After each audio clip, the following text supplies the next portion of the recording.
Alrededor del mundo existen casas y hoteles que presumen de tener fantasmas, y aunque algunos podrían llamarlos solo supersticiones, en la Ciudad de México existen cantidad de propiedades que guardan entre sus paredes las más escalofriantes historias. Este es el caso de la bella casa ubicada al sur de la ciudad, la cual alberga el más hermoso y apacible paisaje, y aunque sus actuales moradores ya no gozan de la tranquilidad que esta bella vista les debería proporcionar, nadie es capaz de negar que tan majestuosa construcción aguarda en su interior tan escalofriante presencia. Cierto día, el día en que la tranquilidad dejó de reinar, Genaro, quien es el jefe de la familia, estaba realizando su ya tan común paseo matutino, ya que con eso de la edad a sus 70 y tantos años es no solo conveniente para su salud, sino para sus tan avanzados problemas de circulación. No había motivos en especial para estar alarmado aquel día, pero don Genaro solo podía pensar en la fresca muerte de su primo Lorenzo, a quien amó en vida como si fuera su propio hermano. Ya su esposa, la señora Mónica, comenzaba a inquietarse con la pérdida paulatina de apetito de su esposo. Sin embargo, no quería alarmarse todavía. «Genaro», gritó Mónica, cuando vio que eran las 12 y su esposo aún no llegaba al desayunador. Para esa hora, las muchachas de 22 y 23 años ya habían partido rumbo al colegio y trabajo respectivamente, y mayor fue su desesperación cuando pudo mirar que su marido aparentemente hablaba solo. «¿Con quién hablas, Genaro?», preguntó la señora al acercarse. Don Genaro, sin decir palabra, se retiró del jardín para realizar lo que a su esposa no le inquietara. Las próximas horas fueron de gran tranquilidad. Al parecer, Genaro había encontrado nuevamente el gusto por los alimentos. Esa misma noche, al llegar la hora de dormir, Genaro se dirigió al baño para lavarse las manos, en lo que parecía una noche de lo más normal, pero después de que encendió la luz, las llaves del agua inexplicablemente se abrieron solas delante de él, dejando correr el agua. Mónica, al darse cuenta de que el agua fluía sin descanso, llamó desesperadamente a la puerta. «¿Estás bien?», gritaba al momento en que golpeaba con fuerza la puerta. Genaro tomó control sobre sí y cerró las llaves, pero justo en esos instantes ambas llaves volvieron a abrirse, aunque en esta ocasión las de la bañera también. Al escuchar esto, la angustia de la señora Mónica aumentó de tal manera que ambas jóvenes ya se encontraban paradas a sus espaldas, tratando de adivinar qué le ocurría a su padre. «¿Qué sucede, mamá?», dijo la más joven con angustia. Sin obtener respuesta más que de angustia también, forzaron la puerta y una vez adentro cesó el agua, como si por arte de magia se hubiera cerrado todas las llaves. Genaro no habló sobre lo sucedido, aunque su asombro en realidad tampoco fue mayor a la idea de que el espíritu de su primo estaba en casa, y quizás le quería decir algo. Al llegar la mañana, Mónica se percató de que su esposo no estaba en cama, pero tampoco le dio importancia, ya que escuchaba claramente que estaba en el baño.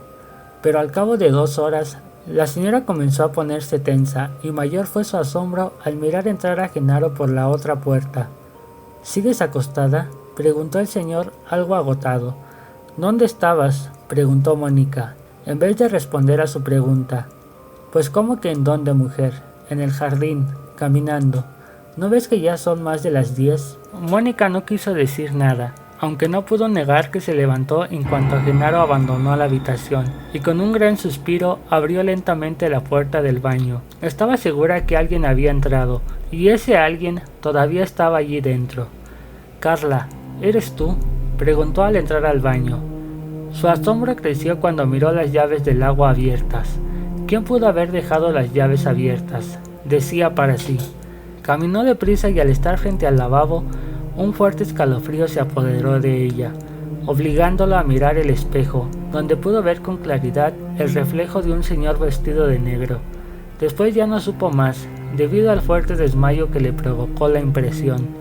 Mónica asegura que desde ese día ya nada fue lo mismo en su casa, En todo momento se puede escuchar el agua corriendo de las llaves, como si un chiquillo travieso las hubiera dejado abiertas. De cuando en cuando, las luces de los pasillos se encienden solas, y algunas otras veces las puertas se azotan como si alguien estuviera jugando con ellas. En cuanto al hombre que Mónica vio en el espejo, Genaro cree que es su primo, quien está tratando de comunicarse con ellos, tal vez porque dejó algún pendiente. Al menos eso es lo que dicen los pocos amigos que saben la historia. Aunque lo único cierto es que la familia está en espera de que algún parapsicólogo o cazafantasmas los visite para recobrar la paz que un día 2 de abril perdieron en sus vidas. Las historias de residencias embrujadas no son exclusivamente un tema de la actualidad. Incluso hay quienes aseguran que justamente en la casa del filósofo Atenodoro en Roma acontecían una serie de hechos inusuales que iban desde apariciones hasta sonidos de cadenas chocando y deslizándose por el piso, añadiendo que años más tarde se descubrió la causa de dichos fenómenos. En esa casa habían asesinado a un hombre capturado en la guerra, al cual encadenaron y torturaron hasta provocarle la más brutal de las muertes. Dicho espectro, se relata, apareció una noche dispuesto a pedirle a Atenodoro que excavara en el patio a fin de encontrar sus restos, situación por la que cesaron las apariciones de aquel fantasma. Años más tarde, siguieron registrándose casos similares provenientes de construcciones simbólicas para algunos países. Un ejemplo es el asombroso fenómeno ocurrido en la rectoría inglesa de Edward, donde caían sin explicación algunos cristales y se podían escuchar claramente desgarradoras voces, sin la necesidad de que cayera la noche. Incluso hay quienes aseguran que los muebles se deslizaban solos de extremo a extremo, aunque en este sitio no se descubrió causa alguna. Un caso similar ocurrió a principios del siglo pasado, justo en la abadía iglesia de Burley, donde diversas versiones coinciden en haber visto el espíritu de una monja y un capellán, aparentemente sin rostro alguno, así como la aparición de objetos en el cielo y un coche con caballos fantasmas. No era para alarmarse, ya que se encontraron en aquel lugar pasadizos secretos y restos humanos, aunque nunca los restos de aquellos caballos fantasmas. Sin embargo, antes de ser encontrada la causa de los fenómenos, la abadía permaneció por años atrapada en las tenebrosas historias de fantasmas. Un caso menos curioso ocurrió en Alemania, donde al parecer la familia Sanger había adquirido una casa de lo más tranquila del rumbo. Sin embargo, a los pocos días de haberse establecido en el lugar, el más pequeño de sus hijos, Felipe, comenzó a escuchar fuertes martilleos en su habitación. Como era de esperarse, al llamar a sus padres, los ruidos cesaban. De esta forma transcurrieron los días, sin que nadie le diera importancia a lo contado por el pequeño, hasta cierto día que los martilleos se intensificaron a tal grado que uno de los ladrillos se desprendió de la pared, como si alguien lo hubiera retirado con gran exactitud. Y aunque la policía llegó hasta el lugar, ni ellos ni los padres del pequeño pudieron comprobar que un pequeño de 11 años hubiera podido sacar un ladrillo de la pared de su habitación. Días más tarde, y bajo los inquietos reclamos del menor, la familia abandonó su hogar para refugiarse en una casa un poco más normal. Eran apenas las 10 de la noche en el sanatorio municipal de aquel viejo pueblo de las orillas de la ciudad de Celaya. Las encargadas de la seguridad del edificio iniciaban el turno. Como ya era costumbre, aquel sábado ambos oficiales hacían doblete, por normas generales que correspondían al fin de semana. Aquel día parecía ser muy tranquilo, al menos sin los llantos en los velatorios de los familiares que no se resignaban a la pérdida de sus pequeños. Hicieron sus rondas y a menudo se detenían un momento para intercambiar opiniones acerca de la tranquilidad que aquella noche se podía presenciar. La noche transcurría sin el menor problema, hasta que ambas mujeres se callaron y silenciaron sus pasos. Daban apenas las 2 de la mañana del día domingo. Acababan de escuchar un lamento, o quizás un grito de mujer. Ambas intercambiaron miradas, algo sorprendidas y sí, demasiado asustadas. Al momento se preguntaban qué sería aquello o si en verdad lo habían escuchado, pero finalmente ambas coincidieron en que el lamento se escuchaba aún como si rebotara en aquel edificio. Su segunda reacción fue salir a la calle, creyendo que algo le había ocurrido a aquella mujer. Sin embargo, no había absolutamente nadie. Hicieron un registro exterior y volvieron al recinto. Justo ahí se dieron cuenta de que los lamentos provenían de la zona de restricción, justo en aquel cuarto debajo de las escaleras. En los más de 2 años de servicio nunca les había ocurrido algo semejante, por lo que sin más comenzaron a inquietarse, aunque de momento les tranquilizaba el pensar que se podía tratar de una broma. Sí, tal vez aquellos ruidos provenían de alguna cinta de terror que el policía había dejado olvidada, y con eso de la tecnología el aparato seguramente se encendió solo. Con esta firme idea ambos registraron con atención el lugar, pero en vano. Nuevamente encontraron el lugar totalmente vacío. Después de una larga espera decidieron pedir ayuda a la policía municipal. Minutos más tarde llegaron al lugar 3 patrullas.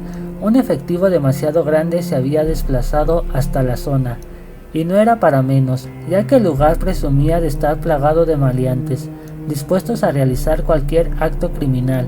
Pero eso de hacerse pasar por una mujer en peligro no tenía nombre. Los testigos de aquellos actos recuerdan que únicamente 2 policías se quedaron afuera para custodiar la entrada, mientras que el resto se introdujo al recinto en busca de aquel criminal. Los 10 policías que entraron describieron perfectamente el grito de una mujer o animal al parecer encerrado en algún lugar del sanatorio, pero la sorpresa se acrecentó cuando se pudieron escuchar claramente algunos pasos y golpes provenientes de los pisos alternos. En un intento por mantener la calma, los agentes optaron por preguntar a los vecinos cercanos si no habían visto entrar a alguien sospechoso al sanatorio. De esta manera llamaron al vigilante del edificio colindante para saber si él fue testigo de aquel hecho sobresaliente e inquietante para todos.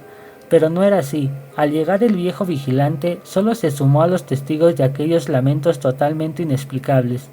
Después de estar media hora sentados en la sala de espera sin lograr enclarecer el suceso, algunos agentes subieron a la parte superior de donde al parecer provenían los extraños sonidos, mientras que el resto continuaba escuchando la acústica tan desagradable que ya comenzaba a trastornar a algunos.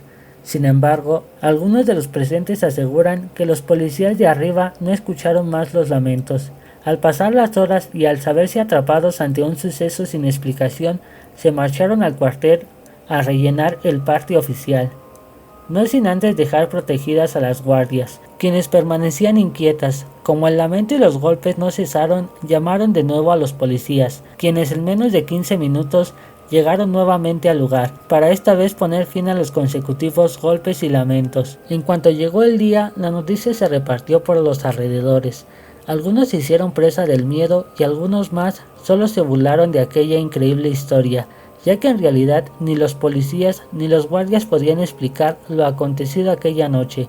Con respecto al vigilante del edificio contiguo, solo se sabe que pidió su cambio, ya que no quería seguir siendo parte de aquellos inexplicables sucesos. Con este panorama de incertidumbre y confusión, el jefe de policía mandó peinar la zona.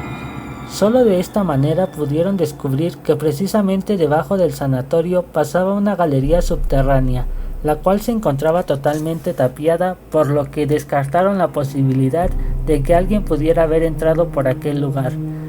Al remover los escombros, solo encontraron restos de animales muertos, pero los sucesos no pararon ahí. Al cabo de una semana, una enfermera se inquietó demasiado al escuchar que los miembros de una familia lloraban muy fuerte, inquietando a las madres que estaban a punto de dar a luz, aunque a la hora de hacer un reporte los vigilantes se pudieron percatar de que aquella misma noche algunos pacientes se quejaron porque no le aplicaban somníferos a aquella mujer que se lamentaba con gran peculiaridad, situación que las volvió a inquietar, aunque esta vez había corrido con la suerte de no escuchar nada. Aquella noticia se tornaba cada vez más alarmante, al grado que la prensa local ya prestaba gran interés en descubrir el misterio de los lamentos, presentando en sus diarios reportajes asombrosos sobre madres que se habían hospitalizado en el sanatorio y aseguraban haber escuchado hablar a niños, para después escuchar llorar a una mujer. Sin embargo, al cabo de un mes, cuando parecía que la prensa le daba más importancia al cambio de gobierno, un nuevo suceso marcaría el destino de aquel siniestro lugar. Llegaron hasta el sanatorio un grupo de especialistas quienes presumían de encontrar la ráfaga de viento que seguramente se colaba de entre las viejas paredes produciendo aquellos ruidos. Mientras lo hacían, buscaban resquicios interiores capaces de producir los sonidos que tanto inquietaban a los lugareños. al grado de que cada día bajaba el número de consultas y partos. Al cabo de unas horas, solo encontraron algunas grietas en las paredes del doble muro de la segunda sala, los cuales al parecer eran naturales, aunque sin motivo para realizar dicha acústica. El segundo lugar a inspeccionar era aquel viejo cuarto donde al parecer se iniciaron los lamentos aquella noche. Revisaron todo el edificio y ningún lugar específico producía acústica que semejara el llanto de una mujer, aunque faltaba revisar aquella vieja capilla, la del techo de madera. Quizás era de aquel lugar donde provenían tan peculiares sonidos, producidos por el crujido del techo. Al no conseguir nada, siguieron con la búsqueda. Un viejo árbol se apoyaba en el edificio sobre una de las terrazas, y aunque el tronco golpeaba en el techo y sus ramas rozaban un cristal de la bóveda, no se escuchaba ni el más mínimo testimonio adentro del recinto. Ni siquiera las fotocopiadoras puestas en la recepción y las computadoras eran capaces de escucharse hasta el quinto piso, donde se escucharon los últimos lamentos. Las horas pasaron y los especialistas decidieron quedarse aquella noche, para ser testigos de lo que realmente estaba pasando en el lugar. Pero no fue hasta las 3 de la mañana de aquel domingo cuando escucharon claramente aquellos lamentos provenientes del piso de arriba, pero su asombro fue tal cuando pudieron percibir la voz de unos pequeños que al parecer jugueteaban en los pasillos. En cuanto se repusieron, se armaron de valor a fin de dar por terminada aquella absurda investigación. Jorge, quien no quiso dar más datos de lo sucedido, era quien pertenecía al mando de la investigación y fue el único que subió para dar fe de que el lugar no había más que una ráfaga de viento, que jugueteaba con sus miedos. Sin embargo, pudo notar que claramente se identificaban las pistas de sus compañeros que permanecían abajo, mientras que otras tantas más pequeñas se escuchaban justo a sus espaldas. Sus compañeros aseguran que al volver de su visita les pudo relatar claramente un par de niños jugando a sus espaldas, pero al darse cuenta de que él los miraba corrieron a esconderse entre las paredes, y aunque la verdadera noticia nunca salió a la luz, porque Jorge se encargó de notificar que solo se trataba de una ranura por donde se introducía un fuerte viento, el cual producía todos aquellos sonidos. Lo cierto es que el hombre de 35 años de edad tuvo que permanecer por año y medio en sesiones psicológicas que no le han ayudado a recobrar la paz interior. Y bueno amigos, hasta aquí el video. Si les gustó no olviden dejar su like y compartirlo con algún amigo si es que lo desean. Activar la campana de notificaciones para que YouTube les avise cuando subamos nuevo video. También no olviden suscribirse a este canal, ya que es muy fácil. Solamente tienen que apretarle en el botón que dice suscribirse y ya estaría. Por mi parte, esto sería todo. Nos vemos. Hasta la próxima.